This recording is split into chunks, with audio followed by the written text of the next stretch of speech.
I tell you that we're back again here with another edition of the program called What's Going On, right here on Flint's number one podcast studio. Are we the only one that's in the Flint area? We're close to it. I want to thank all of the technicians here and the people that are making this program possible. We don't give them enough credit because without them, we can't even do the show. And we end up sitting in these chairs, taking up all the camera feed as if we are the ones that are making the production possible. But I can assure you the people in the background are the ones that are doing that. And we're just sitting here to fill up the time period and the spot. But without them, we can't do any of that. I want to thank them again for their patience with us because we get all the accoutrements for being in front of the camera, but they are the ones that are behind the camera. And without them being in the spots where they are, this program would be impossible. And I'm not a tech guy, so I will readily admit if they're not here, I wouldn't know what to do because I have two left hands and two left feet when it comes down to technology.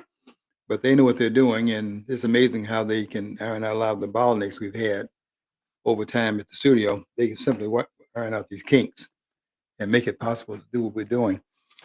They really appreciate it, and I want to thank them on camera.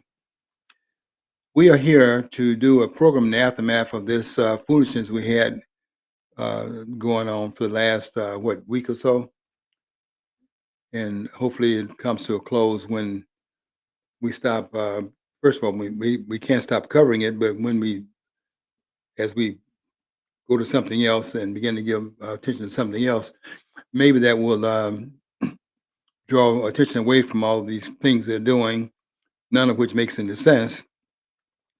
And this idea we're going to have a No King's Day, which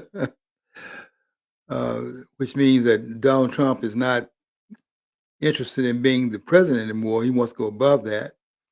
And the country that he's elected to be president of three times, because he was elected in 2016, 2020, and 2024. He's been elected three times to the presidency, but he's been given credit for two different elections. And when they say that he's running, he wants to run for a third term. He run for a third term already, just was not given credit for the second term he was elected to. But you have to go a long way to convince those of us who are watching all the events that are taking place on the national level. You have to go a long way to convince us that Donald Trump did not win the 2020 election. A man that was half, I don't want to say half dead, but this man that was just halfway in the real world, as they say. This man that was incoherent, they want us to believe the impossible, which is to believe that this man who can barely put a sentence together got more popular votes than any person running for president in this country's history, even got more popular votes than the person on whom he served. I think the greatest number of votes that Barack Obama got was 69. Let's see, how many votes was that Obama got the second? Not the second time, he got fewer votes the second time. But when he was running a crusade in 2008, I think he got at that time, was it 63 million votes, somewhere around there.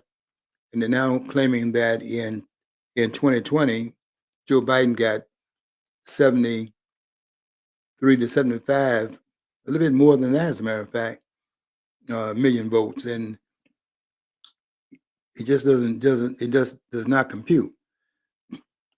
I don't think the American people believe any of that. We were very quiet about it, and they really were going to make sure nobody would stand up against it. Although they did not accept us to accept it, and I can tell that by the fact that they had all these persons in Washington on the day of the inauguration of Joe Biden, who was running for president three times, and two times the public turned him away from the presidency, and really the third time did the same thing. But the third time they simply were not going to let Donald Trump go in there. They had learned from 2016 not to let their guard down. They were ready for him in 2020, and they simply were not going to allow it to happen. Would happen only because they did let their hair down in 2016 because they did not think that he had a shot at becoming president of the United States. And don't forget, we never had a president of the United States that had no political experience before or any military experience. Those are like the two criteria you have to run for the highest office, political office in the land. And Donald Trump broke the mold because every president we've had of the 47 presidents, the 45th and the 47th president of the United States, every president we've had except Donald Trump, when he was president 45, every president we've had either had prior military experience becoming president or had prior political experience before becoming president of the United States. It never happened before. This is a new mold that was carved out of whole cloth, and nobody gave him a shot of winning because they just understood the tremendous hurdle he had to overcome in doing something that was unprecedented like that. Okay, what do you think though? I'll just ask this because I just came up, but my friend he was a Marine, okay, and he believes that you can. A couple of my friends actually say this. Okay. You shouldn't run as president if you didn't have any prior military experience, and I can see the value to that. I can really because you're sending people possibly to their deaths, and if you weren't willing to take that risk, and I didn't serve in the military, so I'm not going to be the first one saying this. I wouldn't want to run for president and making those kind of decisions. And I think Bill Clinton definitely didn't have that, and neither did Barack Obama. And well, the first and second first Bush did. He was in the Second World War. Second one was a reservist or something like that in the Air Force or something like that. But I definitely don't think I'd want to make that decision. Being I wouldn't want to run. I'd exclude myself from running for office, the presidency, for that reason. Well, it's either or. Has been our history. We've always had presidents that had either some military service, George Washington being the consummate example of that, and or you have to have some political experience, and that would be all the ones that all of them had one or the other. And after George Washington didn't have any political experience. He had military experience, and he was one of the great military leaders of the country, and they endorsed him because they saw what he had done as the the commander in chief. And that's why he was so comfortable in putting in the second article of the Constitution. They were so comfortable making the president the commander in chief because that's what he had been before he became president. George Washington was setting a lot of precedents here, and they felt very comfortable. You should read some of the discussions going on at the National Convention to see how comfortable they were with making the president the commander in chief, because they knew that George Washington was going to become the first president, and then we could have some precedent-setting examples of what would happen in that office once we've done that. But George Washington was definitely going to be the first president of the United States, and nobody in the country had any doubt about that, because the man had done some things that you have to have it. You have to give George Washington a lot of credit. He had to have it right. His disavowal for first of all being king, and they really were trying to thrust that upon his mantle. They wanted him to assume that, because as Toussaint Louverture said, the world has always obeyed kings. And you can't just say that George Washington was the first president of the United States. You have to say the first president in the history of the world. We had no presidents before. Now, here's somebody calling me up to chew me out. Let me cut this thing off. Excuse me. Somebody calling to chew me out already. I just got started. Let me see if I can shut this thing down. Yeah, you have to give Washington a lot of credit, because Washington set up a lot of precedents. And one of them was the fact this man would go into an office where he was the single most popular person in the country, and they were throwing flowers at his feet. And this man disavowed power on 2 occasions. This is unprecedented. It was unprecedented to ride into Washington with in the back of, in the back of which was an army, and he rode in there as a military general, and did not in fact seize power. When did you read that in the history books? Well, Cincinnatus did that. You know, was it Roman? Yeah, that's right. Now Yeah, that's Cincinnatus. He was a Cincinnati. He was our Cincinnati. yeah, he was, Yeah. and that but that is so rare.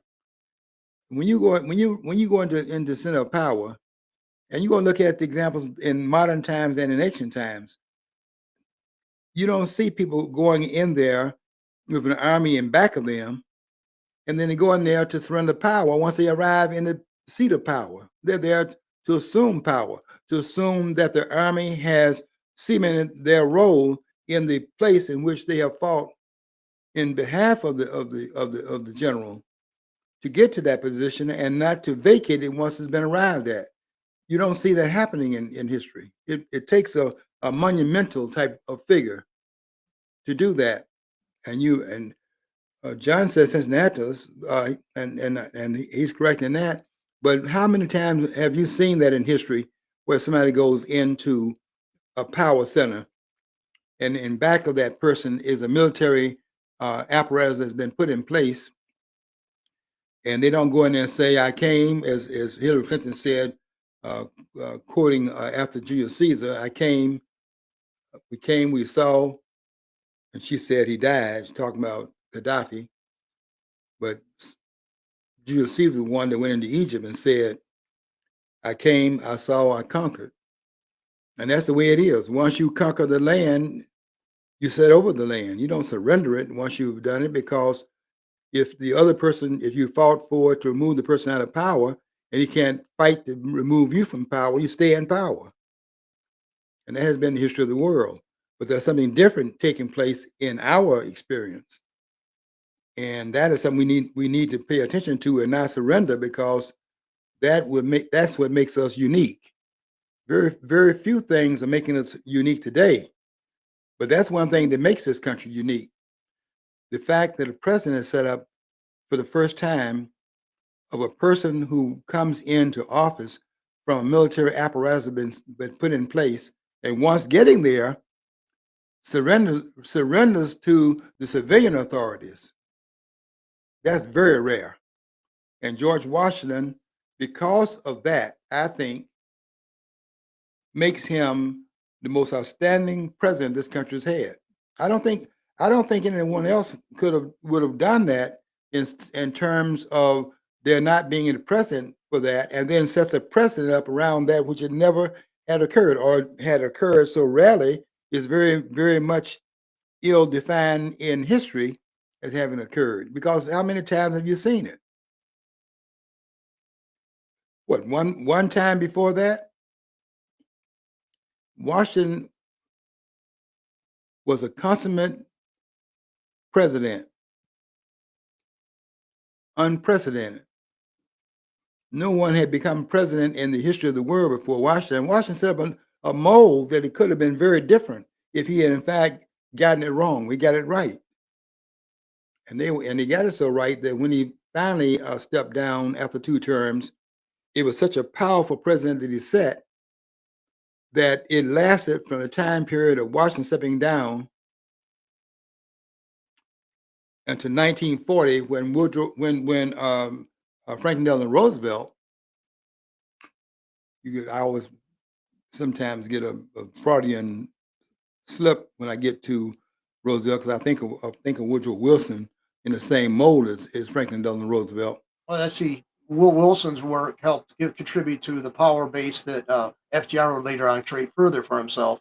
Yeah. Yeah, and they've been trying. There've been a lot of presidents that were trying to, to do a third term, and had in their mind to do a third term, but there were things that were impediments that blocked them from doing that. I think Grant was going to throw his hat in the ring, and you definitely saw that with Franklin Delano Roosevelt's fifth cousin, who was Theodore Roosevelt, who stood down and let and Taft became the president in 1908, and Theodore Roosevelt stepped down after serving all of McKinley's term, pretty much. Didn't ran for a term of his own, but if he had run for a third term, he would have been violating the president because he would have been 2 terms, served all of McKinley's term, and he would have been setting a president that would have violated the Washington precedent. And there was a lot of prohibitions against him doing that, and that's why he stepped down. But then after Taft had gotten in there in 1908 and stayed there to 1912, Theodore Roosevelt changed his mind and ran when he didn't get the nomination. He ran on the Bull Moose party ticket, a third party ticket, and split that ticket, by the way. And that's how Woodrow Wilson became president in 1912. A lot of little curves have been thrown into the history of the country and so on and so forth. But standing resolute above all of them, above all the presidents of the United States, it will never change throughout the history of the United States, that none will ever be consummately placed ahead of the great George Washington, who was super great. And you may talk about all these other, I know all the things that they're saying. I've read all the books, taught out of some of them, but make all the claims you want to. And you can make these astonishing claims, putting George Washington as the third greatest president in this country's history, where they put up there Abraham Lincoln. That don't get me started on that. Putting Abraham Lincoln up there as number one, and putting, believe it or not, Franklin Delano Roosevelt number two. The two statists, by the way, making them 1 and 2, and then putting George Washington third. That's almost like blasphemy. That's blasphemous to do that. And people don't feel insulted by it because you can tell them, I'm getting to think, and I wrote about this today in my post, I'm getting to think you can tell the American people almost anything, and they would believe it. They're telling them, for example, these demonstrations are about the president of the United States today, Donald John Trump, who is the most anti-king president this country's had. One of them.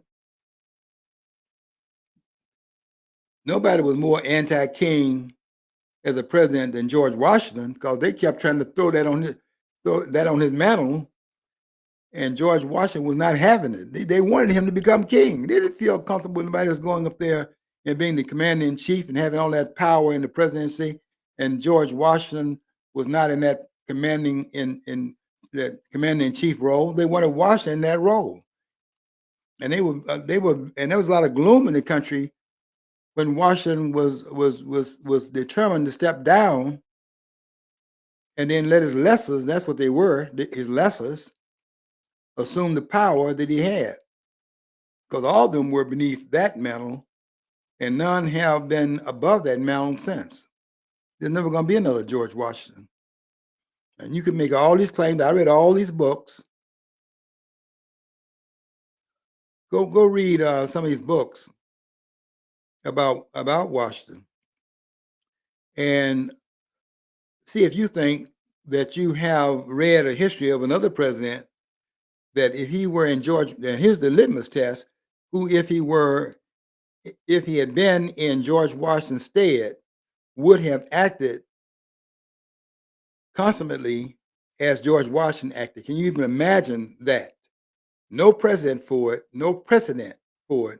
but acting the way that George Washington acted. Tell me what president we've had out of the 46 presidents we've had. We had 47 presidents, but 46 in terms of the numbers, because we had Grover Cleveland elected twice in 1884 and then came back in 1892 and was elected in non-consecutive terms. And now we have this great Donald Trump, should I say great president, this adequate president who is competent. I need to say that because Donald Trump is a competent president, and he didn't have any military experience, and he did not have any military experience, no political experience. before becoming president of the United States. He made up for it by his business acumen. And because the country was, in fact, listen to this point very carefully, the country was sold upon the fact that it had to go to the outside and bring somebody in who would be different. And they did it based upon, in 2008, based upon skin color. And that would have been something different. But they kept the model of bringing somebody else in, but this time they didn't embrace it. It did not base it upon color after having tried Obama for 8 years, and that did not work out. The man was a disaster, worse than Carter. I agree with Thomas Sowell on this point. Worse than Carter. And but you have to understand that the climate had been changed in terms of, I mean, look at the time period here in which it occurred. They had tried everything else, and they had really they had already foregone. They go and do the same thing over and over again. How did that work out for anything that was going on in the country at that time? We'd have one president after the other coming into the White House acting the same way, and they had gotten sick of it. Both parties were, in fact, disengaged. Excuse me, they're gonna worry me to death today. I'm getting these phone calls now. Yep.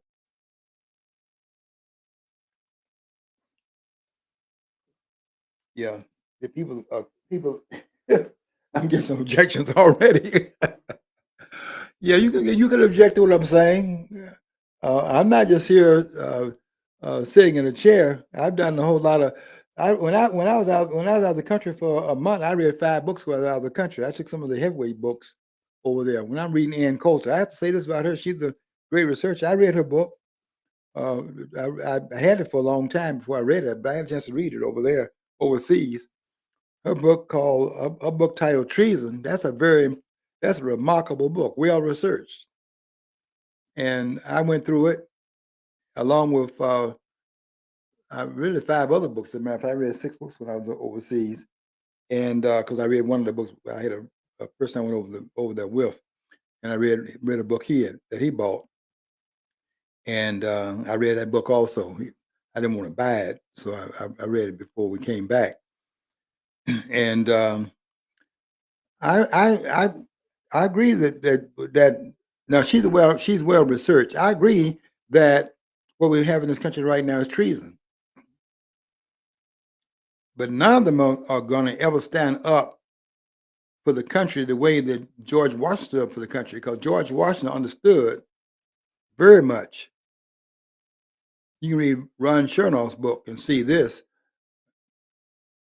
This man understood that he was, in fact, doing something that had never been done before, and he had to get it right.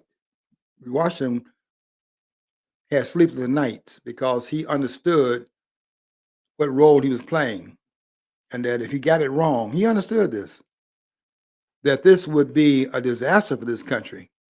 And he had to be focused on what it was he was doing, because he understood the primacy of it. If you got it wrong, the country is off track at the initial stage. At the initial stage, you have to get it right. Go look at all those countries that have that have taken power after fighting against, for example, colonialism, and got in there and got drunk with power. And look what happened to them. The countries fell apart, every last one of them. Go look at, well, you can look at all the examples.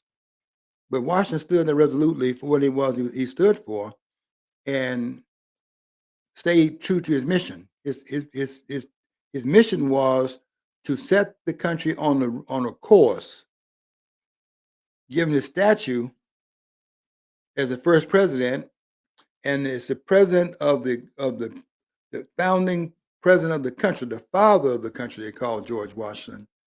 He had to get it right, and he got it right. Stayed 2 terms in office and then stepped down, and then set a precedent for 2 terms that was not broken until Franklin Delano Roosevelt did it in 1940. That's a very, very important fact. to consider, because who's going to violate that precedent? That precedent, that precedent set by this president, who's the father of the country, George Washington, and who dared stand in that office above George Washington for more terms than George Washington served? Nobody until Franklin Delano Roosevelt did it. And rather than celebrating this man should be, I don't want to say cursed, but vilified, because then you begin to see something happening in the country where there's a disrespect for the traditions of the country that are largely blooming now, because that's a major precedent that was set. It's one thing to break the precedent of somebody not being a political figure and not being a military figure. It's a different thing when you talk about somebody that had not been either and become president. That's a precedent that's been set also. But there's another thing to talk about a president where a person comes in where there's no mold has been set and sets a different mold for a person that's in power that we've never seen, certainly in our lifetime, in our country's history. And nobody would have done that from the presidents that I've gone through and studied. I kind of studied all of them. I can't think of a single president that was stood up in that place as an initial pace setter as the president of the United States that would have done what George Washington did. I can't think of a single one that would have done that. And the people that want to call and chastise because I'm not putting their favorite president up there as number one. I want to say this. I'm getting people with these text messages and that. Abraham Lincoln was not. I consider Abraham Lincoln to be the anti Washington, because what Lincoln did was a negation of the founding president, because what he did was in fact nullify that which the founding fathers of this country stood for. Those presidents they set in motion at their convention, for example, the separation of powers, all that they set there. This man negated that. And all you historians that are saying all the things you're saying, what do you have to say about that? And then I hear these people today talking about these demonstrators were demonstrating to stop the king, as if somebody's trying to be king today. The man was elected president 3 times. He stood down the second time they elected him president because they did not give it to him. They stole the election from him. And really, I said this a long time ago. I still say it today. That the great president set by George Washington, that president was set, would not have been broken by Donald Trump if they had given him the presidency the second time they ran and he won, but come back to run a third time. We don't need him talking now about running another term as if there's some wiggle room around the 22nd Amendment. There's no wiggle room here. That is now etched in stone in the Constitution of the United States. 2-term limit, 10-year maximum, and you're out of there. Nobody can tell me the Constitution allows anything other than that. You can forget that. And this idea that you're going to have a no king day, people make this stuff up and then want to demonstrate against what they made up and what's in their imagination. Then no one's even claimed. This man not trying to be the president of the United States. I tell you what he's trying to do. He's trying to stop the Marxists take over this country. That's what Ann Coulter is writing about in her book. She's not writing about Donald Trump because the book came out.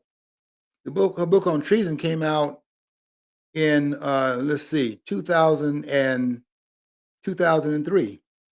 I had the book on my shelf for years and years and years and didn't read it. I finally got it on the reading. It's well worth reading. And she's writing what she's saying, because there's one thing about Ann Coulter. She is a well-researched writer. She doesn't just write from the hip. She does a lot of research. Mark Levine does a lot of research in his writing too. His book that's called Unfreedom of the Press is a very well-researched book. He doesn't draw the right conclusion from it, but I give him a lot of credit for the research that book actually intends. But Mark Levine will not come and tell me I'm wrong in saying, and I give him credit for writing a well-researched book. But Mark Levine cannot tell me that book is documenting this country has a history of freedom of the press, and we move from freedom of the press to non-freedom of the press. He cannot claim that based on what he's writing about in that book. I said this in one of my posts, and one of the person read my posts on a regular basis said, it's a well-researched book. We're not arguing that. I agree it's well-researched.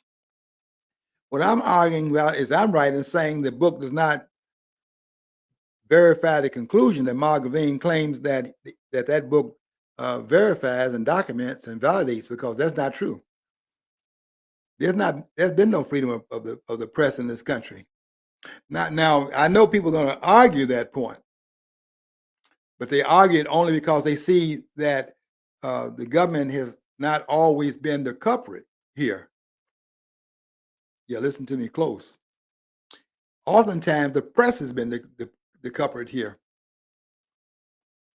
From the outset, it wasn't the government, although they prohibited the Congress from, in fact, imposing itself upon the freedom of the press and so on and so forth. But that was not just the only problem that it had. The media was imposing that upon itself. Go read the book. You're not going to tell me I'm wrong here. I'm right in what I'm saying. The imposition upon the press has been the press, and it's as it is right now. Go listen to these guys like James Acosta. You think those persons are not imposing unfreedom of the press today? And unfreedom upon the country as well. Look what they're reporting on the idea that Donald Trump is trying to be a king. They know that Donald Trump is not trying to be a king. Donald Trump is trying to stop them. Donald Trump is trying to stop the Marxists take over this country, and that's what they're doing on the ground in this country. That's what Ann Coulter has picked up in her writing, by the way. 23 years before I picked the book up, I had it on the shelf for a lot of years.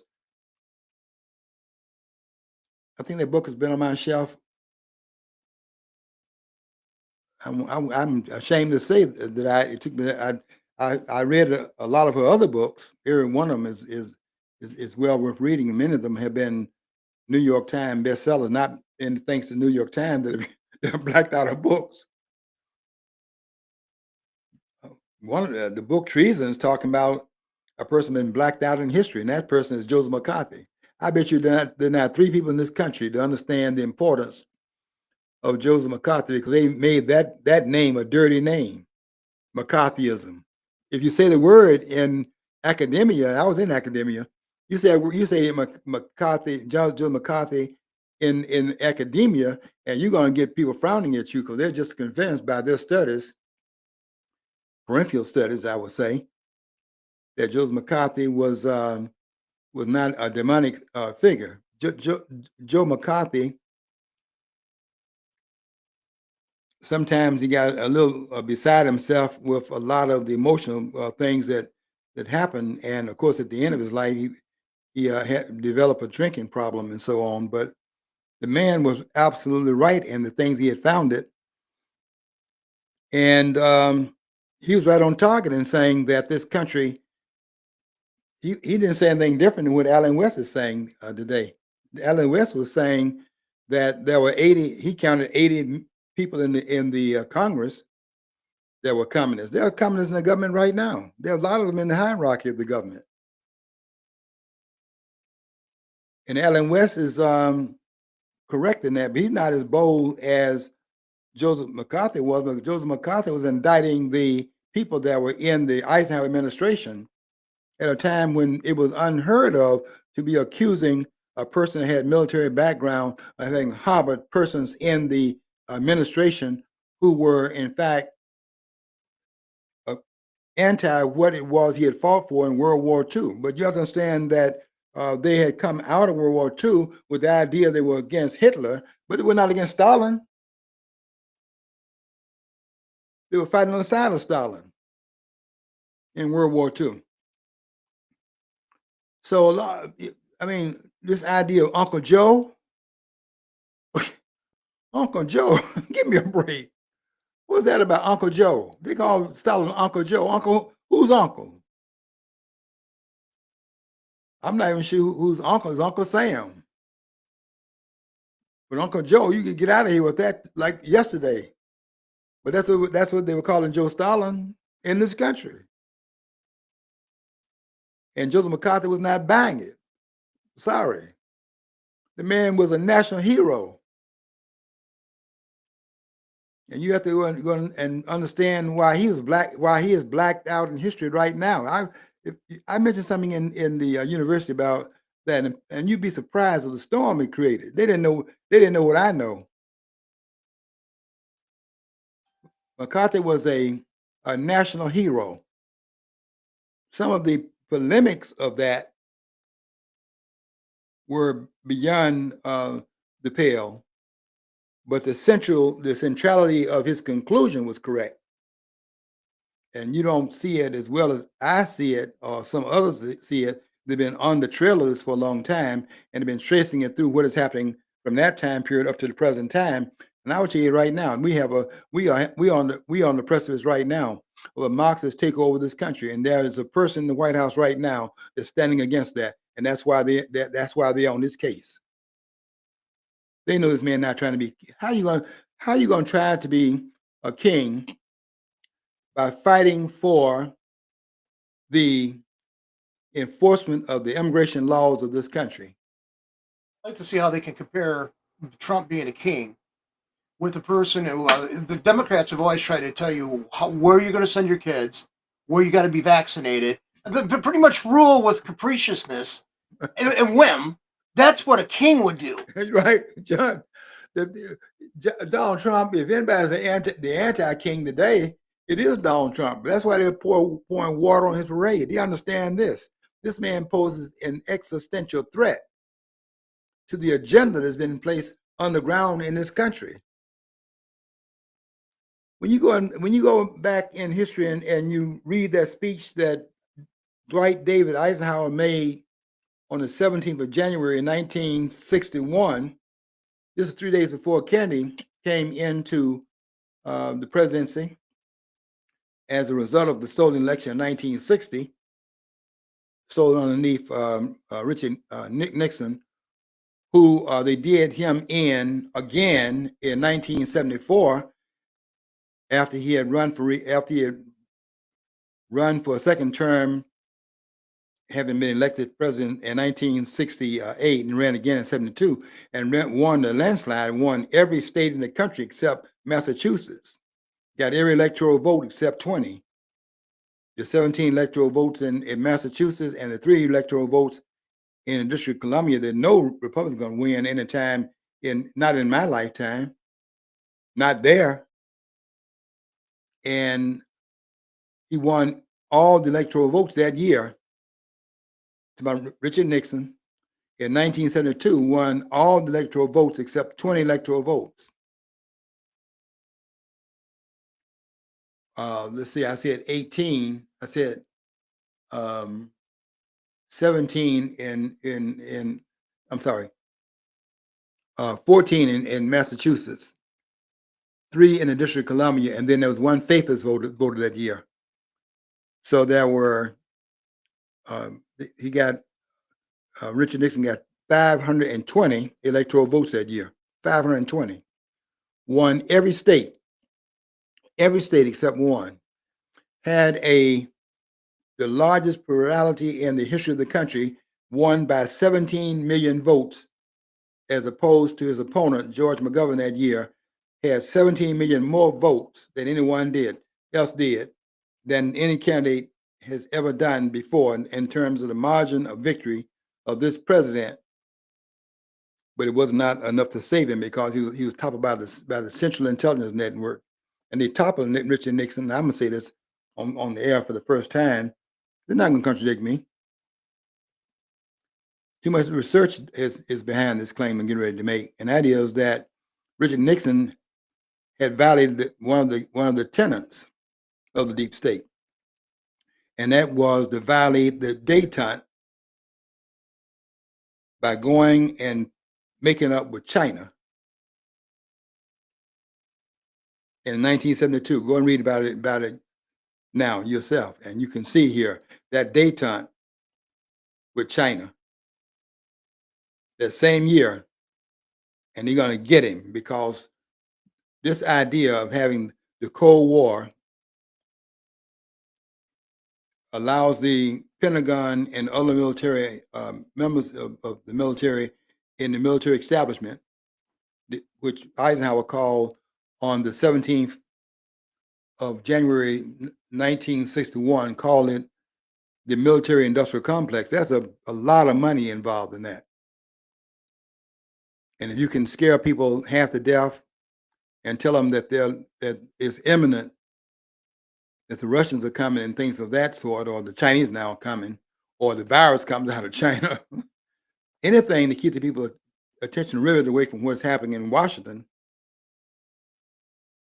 then you can kind of have the Treasury entered into and the intending things that happen as a result of that, because you have a free hand to the Treasury, then you also can go into what is happening right now in the country, and that is the country has been bankrupted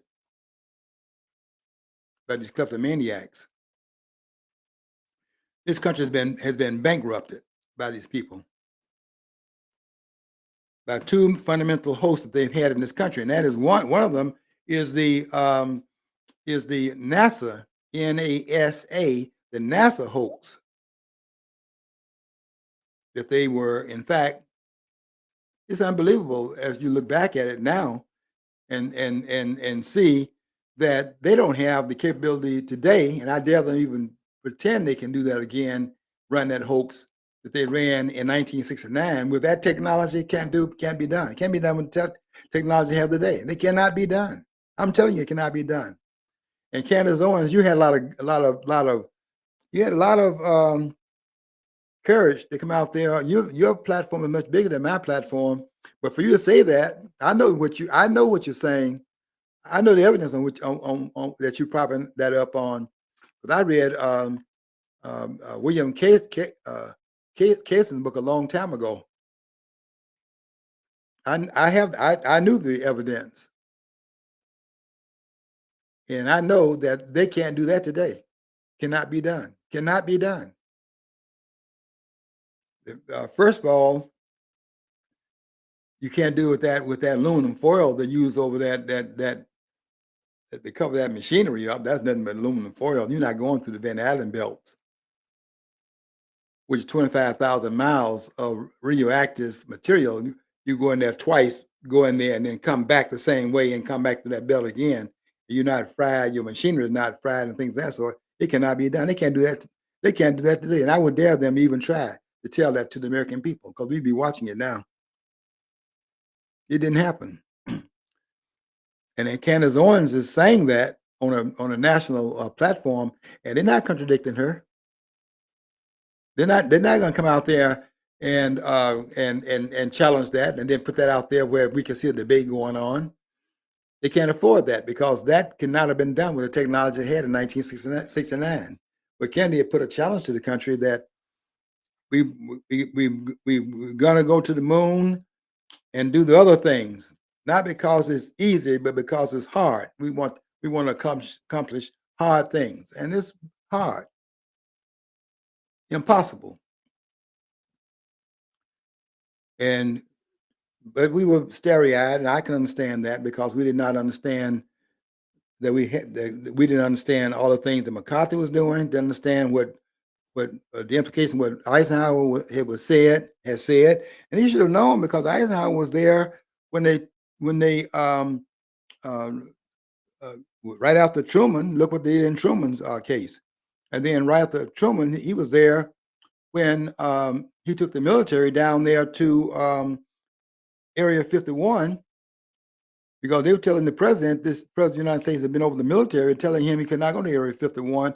And Eisenhower disappeared for about 5 days and went there with the military. Y'all not aware of that, not in the history books. That's what happened. Took the military down there. He wanted to see for himself. He wanted them to tell him with the military backing him up. They didn't put that in the history book. Went down there to see what's in Area 51. And what he found there was Roswell and part 2. Because you're gonna be surprised of what they're gonna have to come out with this eventually. Tucker Carlson, you're very brave as well. You're on the same level of bravery as Candace Owens, because you got a national platform too. But they threw you out of Fox, because Fox is asserting some things, but they're not asserting those things you're talking about, because they have to get, because unlike you, they have to have FCC approval of what they're doing, and they're not going to be going against that cash cow and getting into that arena in terms of doing that, cross that threshold, cannot be done, because the FCC maintains control up to a certain extent. You're not aware of this either. While I'm on that point, that those persons that were there at that time with that radio broadcast, that crash that occurred in Roswell. Yeah, they had a crash of one of these extraterrestrial vehicles crashing in Roswell, and that did happen, and did retrieve some of those bodies and things of that sort. That's a fact. I've done research on it. I know that's true. I don't speak without having nailed that down, because I know how controversial that point is. We're not alone. And it's ridiculous to think that we would be alone. But look how many systems you're toppling by coming out with that. They cannot come out with that, and then topple all these things that are structured upon a certain belief of how the world operates. It doesn't operate that way. The world, they're talking about the world is moving at this rate of speed and so on and so forth. One guy said, if that's true, then if we've been taught the right science, then the world is moving at this rate of speed. Just simply, what are we doing flying anywhere? Just take a plane, maybe a helicopter, get up in space, and then let the Earth continue to travel at the speed and come back down in a different location. Has that happened? Of course not. Because the science is wrong. That's not, look, folks, this is not education that we're getting in this country. We're getting indoctrinated. The whole thing is indoctrination. And you can see the brainwash, how brainwashed the people are, because people are talking about a man. This man is trying to be a king. This man this man not trying to be a king. This man trying to stop these fascists from taking control of this country. This man is doing a great job with that, because if he had lost this election, it was already determined it was going to be done. They had all the pieces in place. This man stopped a lot of stuff from happening. It may still happen, but he stopped and postponed it. At least you got more time to prepare for it. But Donald Trump stopped a lot of it because they did not intend this man to run. They were laughing at him. And what they should have been doing was, these naysayers should have been doing, was taking this man seriously, because, yeah, you were going up against Hillary Clinton, the seasoned politician who had been in Washington for 30 years and things of that sort, and you didn't have a military background or a political background, and you challenging the halls of power, and they were laughing, thinking this guy was a laughing stock. Here's Obama saying that this man, I don't think that Mr. Trump will ever be president. That's what you thought. We didn't think he'd be president. And you would not have been president. And I'm gonna say this. Nobody gonna contradict me on this. I will also say that Obama would not have been president unless he usurped the identity of blacks in this country that he usurped. Obama is usurper in chief. And that pattern that he created by being the usurper in chief is what Kamala Harris tried to do, to repeat that, but they weren't buying it the second time around. That's a fact. And nobody said that before. I'm saying it here openly. Kamala Harris tried to run that same trick. And no matter what Obama was saying about it, and no matter what this pipsqueak um, Spike Lee said, they defied these people talking about because these black men weren't buying, and they brought out these persons they thought were heavyweights. People would listen to them, and they would in fact go along with this the second time around with Kamala Harris, and they were trying to run that same gig they ran with Obama on, making Obama a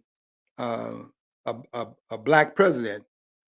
Obama could not have been a black president and become president, because if he had been a black president, he would have been ineligible. Because being a black president means then he's taking the identity of his father, his followers in Kenya. Correct me if I'm wrong. Obama would be a black Kenyan, but a white American. When did we stop? When did we stop identifying the child based upon the mother? Because it's mama's baby. It's always daddy's maybe, because it could be the mailman or the milkman ringing twice. Not the milkman now, because we don't get milk delivered to the doorstep. But the mailman could be ringing twice. And so it's always mama's baby. So when it stopped being that in Obama's case? No, I'm making the claim here, and I'm right in what I'm saying. If you want to look at the man who is standing up resolutely today against this insurgency that's been going on for a while under the surface, the anti-king, and we've had some of them before, those that would assert themselves as those that were standing resolutely against this trend-setting stuff that's undermining the integrity of the presidential elections in this country. And we've had a lot of persons undermining the integrity of presidential elections in this country. We have people that are now usurping the authority of the president of the United States, as these judges are in fact doing, like James Bozeman. This man is insane. James Boasberg. This man, I'm talking about the one, you've read about him, you may not have put it in the context. This man who would in fact go tell the planes in midair to stop and turn around and come back after Donald Trump has exercised his authority to deport those persons who have no right to be here in the first place, violating our laws and having constitutional protection under our Constitution of the United States, and they're protected by violating the laws of the country. You got to be insane to be doing that. Bozeman is insane, no doubt about that. And I call for us to understand our Constitution of the United States, which we don't understand it. They don't understand it the way I understand it, because it starts out in the intro to the document. They don't even get to the document before they do this. And it talks about these 7 words: we the people of the United States. Those are the ones for which this document is being created. We the people of the United States. Those 7 words. And they're going to try to now extrapolate that over the entire world. You can sing about it. We are the world. But really, you travel, as I've done, in many, not many, compared to how many countries there are, about 192 countries in the world, independent countries now in the world. But I've been I've traveled through a lot of them and been in a lot of them. Well, enough to know that we're not the world, and we should not be surprised to find when we go in other parts of the world that we not find the world where we are. That's one of the mistakes I made in 1984 when I first left out of the country and left out of the Western Hemisphere. I didn't understand how westernized I was as I was looking for the United States elsewhere, thinking it would be elsewhere as it was here. It's not elsewhere as it is here. You'd be surprised of how much unlike the world the United States is, and how much the world is unlike the United States. I went there thinking I would find the United States. In 1984, when I was in Egypt, I was stunned by my own Western arrogance and had to learn a whole new way of navigating through a culture because there was a lot of English. There was English being spoken there. There was Arabic as the official language. Well, I don't know if that's even that could be said. I think English was really from what I saw a lot of. I didn't have any problem going anywhere and in the marketplace in Egypt and speaking English. I don't know about French so much, but I know when I was in those stores, I spoke English in those places I went in those bazaars and in those alleys. Yeah, I went throughout Egypt, starting out in Cairo, and then went up the Nile, going south. I went to Luxor next, and then ended up at the very southernmost part of Egypt, down there in Abu Simbel, and the southernmost part of Egypt. And that was English everywhere I went. I had no problem in terms of communicating there. And I really have gone in very few places really that I've been in, and I mostly will end up wherever I'm traveling. I'll end up in some part of Africa. I think I've been in 20 countries, at least 20 countries in Africa, and even what it's like in Guinea and Guinea Conakry. There are three Guineas. Guinea Conakry name you could distinguish Guinea Conakry from Guinea-Bissau and Equatorial Guinea. You can distinguish it, but even in French Guinea, where you have I went there to try to learn some about how it was when Guinea Conakry was ruled over by Sekou Touré. I wanted to go and try to look at that because I was trying to study the colonial frame in different parts of Africa because I wanted to study where the twists and turns were made, how they got off track, and so on and so. I'm always interested in how you start off with something and how you get off track, and I wanted to study that because I saw so many different examples of where you start off a certain way and you get off track, as we've done here in this country, by the way. So we started with in grandeur. We had great beginning. And what Trump is trying to do, quite frankly, in this country right now, Trump is trying to get back on the good foot, get back on the right track, trying to right the course this country is on because we've been on the wrong track for a long time. Starting really, I think this Moss speaking, but I think I can document it. I think that we got off track in 1800. That book by that book written by what's that guy's name? Wrote a brilliant book called "The Tumultuous Election of 1800."